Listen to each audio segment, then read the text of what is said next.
দেখুন, ঘরে তৈরি একদম পারফেক্ট আর ক্রিমি মালাই আইসক্রিম নিজের হাতে বানিয়েছি, কোনো কেমিক্যাল বা প্রিজারভেটিভ ছাড়াই।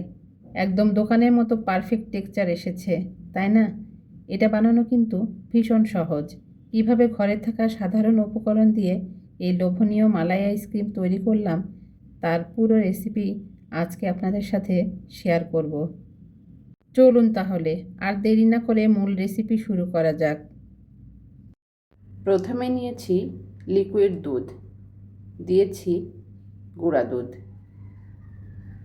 একটা হ্যান্ড হুইস্ক দিয়ে ভালোভাবে ব্লেন্ড করে নিয়েছি। 2 চামচ কর্নফ্লাওয়ার সামান্য পানি দিয়ে গুলে দিয়ে দিয়েছি। এতে করে আইসক্রিমের ভিতরে বরফ নিচটা থাকবে না। দিয়েছি কনডেন্স মিল্ক। আমি এই কাজগুলো করেছি চুলাটা বন্ধ রেখে। চুলা জ্বালিয়ে এই কাজগুলো করলে দলা পেকে যেতে পারে। ভালোভাবে ব্লেন্ড করে নিয়েছি।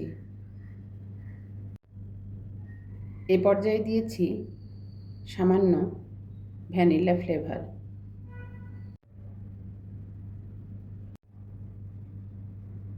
এ পর্যায়ে ভালোভাবে ব্লেন্ড করে নিয়েছি। চুলাটা জ্বালিয়েছি।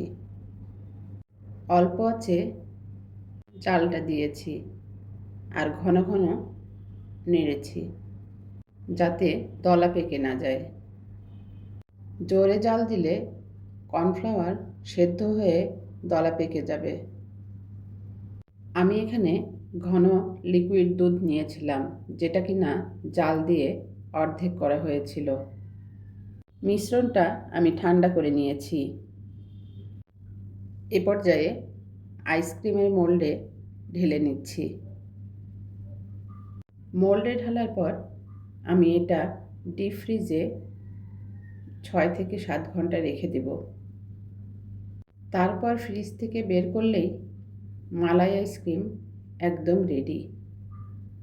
বাইরে থেকে এত দাম দিয়ে আইসক্রিম না কিনে আমরা ঘরেই সহজে মালাই আইসক্রিম তৈরি করতে পারি, কারণ এতে কোনো প্রিজারভেটিভ থাকে না।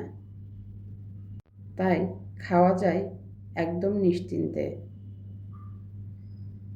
আর বাচ্চারা তো মায়ের হাতের জিনিস সবচেয়ে বেশি পছন্দ করে। আমি বেশ কয়েক ঘন্টা পরে আইসক্রিমগুলো ফ্রিজ থেকে বের করেছি।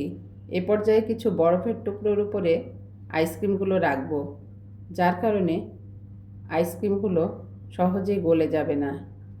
এই মালাই আইসক্রিম দেখতে যতটা আকর্ষণীয় হয়েছিল, খেতেও হয়েছিল দুর্দান্ত।